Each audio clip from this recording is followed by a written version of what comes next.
প্রথমবার ক্যাসিনোর লাইসেন্স দিল আরব আমিরাত। প্রথমবারের মতো একটি ক্যাসিনো প্রতিষ্ঠানকে জুয়ার ব্যবসা করার লাইসেন্স দিয়েছে সংযুক্ত আরব আমিরাত।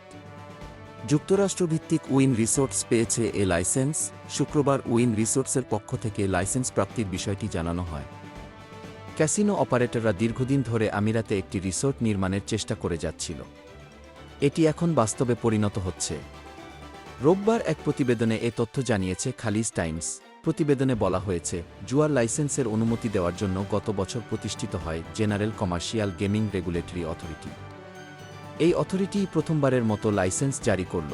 এতে আরও বলা হয়, ৬২ হেক্টর এলাকা জুড়ে আরব উপসাগরে বিস্তৃত এই $1 বিলিয়ন প্রকল্পটি ২০২৭ সালের শুরুর দিকে জনসাধারণের জন্য উন্মুক্ত হবে।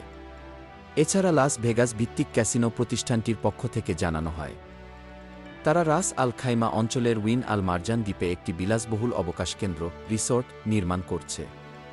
সেখানেই প্রতিষ্ঠিত হবে আরব আমিরাতের প্রথম ক্যাসিনো। সম্প্রতি বেশ কিছু উদার আইনগত সংস্কার এনেছে আরব আমিরাত। ধারণা করা হচ্ছে এর ফলে বাণিজ্য, পর্যটন ও অর্থনৈতিক কেন্দ্র হিসেবে ইউরোপ, এশিয়া ও অন্যান্য অঞ্চল থেকে পর্যটক বাড়বে উপসাগরীয় দেশটিতে। এদিকে যুক্তরাষ্ট্রভিত্তিক এমজিএম রিসোর্টসও আবুধাবিতে তাদের একটি অবকাশ কেন্দ্রে ক্যাসিনো লাইসেন্স দেওয়ার জন্য আবেদন করেছে। Desk report, BE news.